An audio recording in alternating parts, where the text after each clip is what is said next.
So hello again everyone. So in today's tutorial, I'll be teaching you how to install the Windows Server 2016. So I'll be firing up my virtual machine.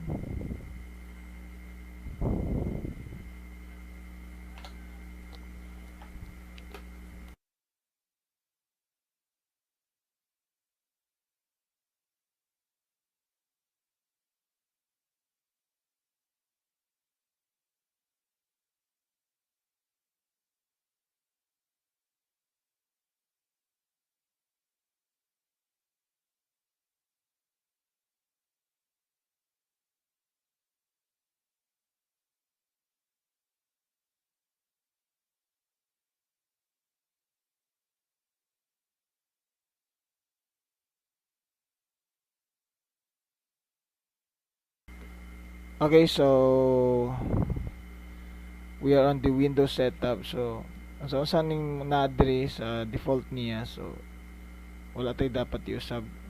So wala changes nga imuon. So we'll just click next and then click install.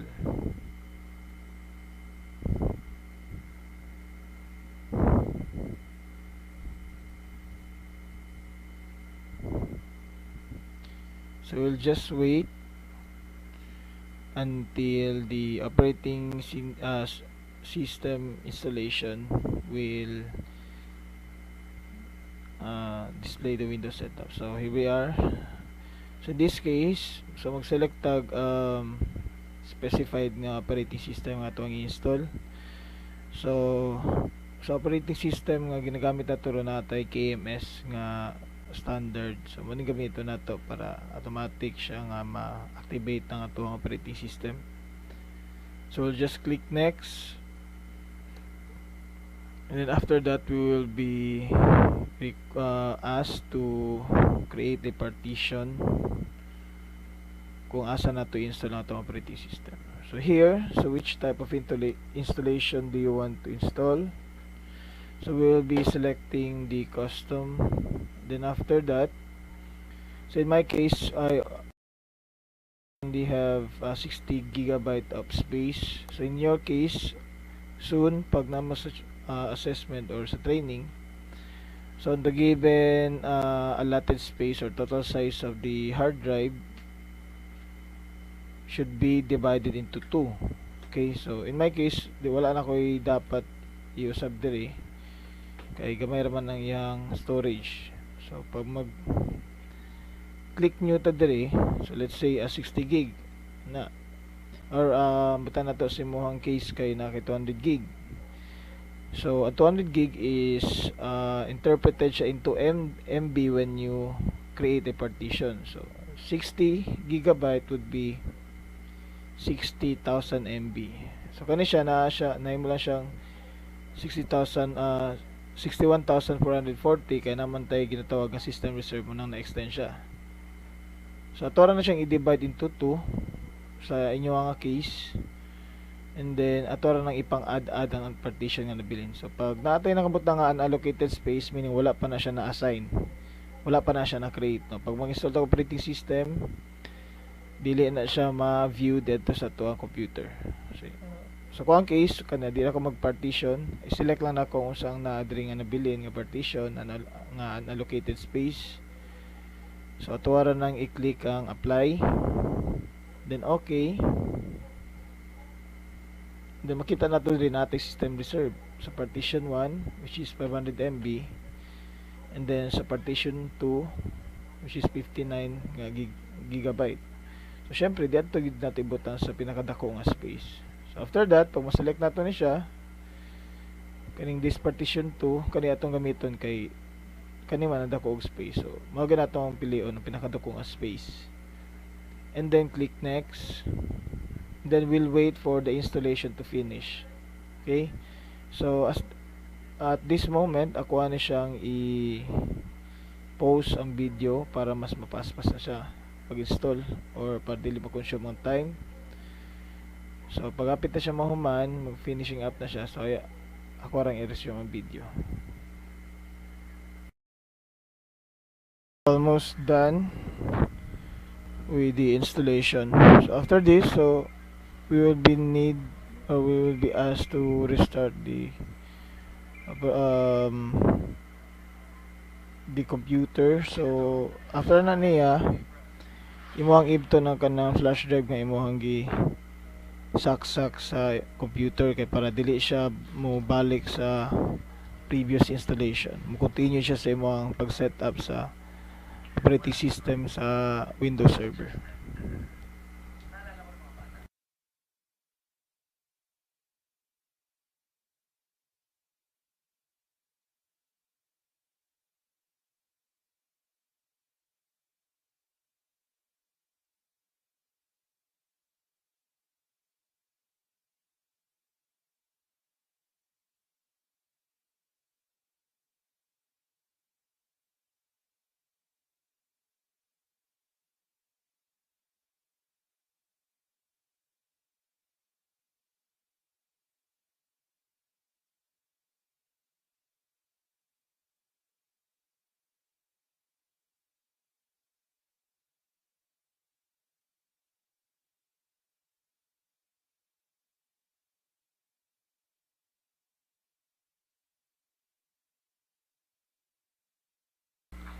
So getting device ready, so we will go through sa initial setup na dayon after this.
Okay, so sa initial setup, we will be asked to input a password para sa itong administrator's account.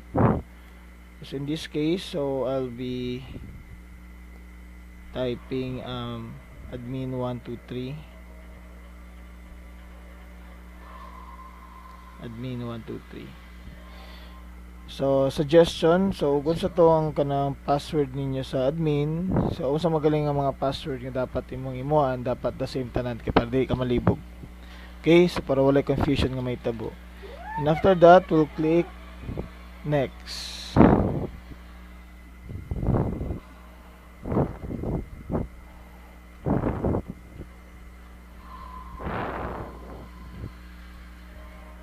Then we will be redirected to the login after sa pag-setup niya sa password. Okay, so here we go. So kinahanglan nato i-press ang Control Alt Delete sa keyboard.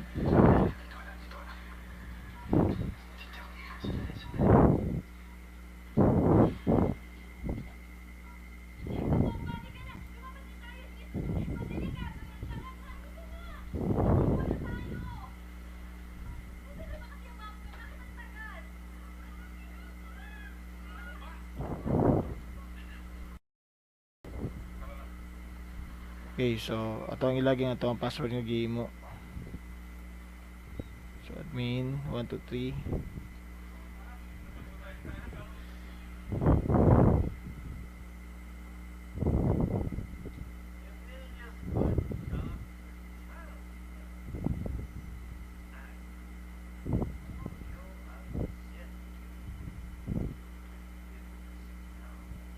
Okay, so we are on the desktop sa ato ang Windows Server 2016.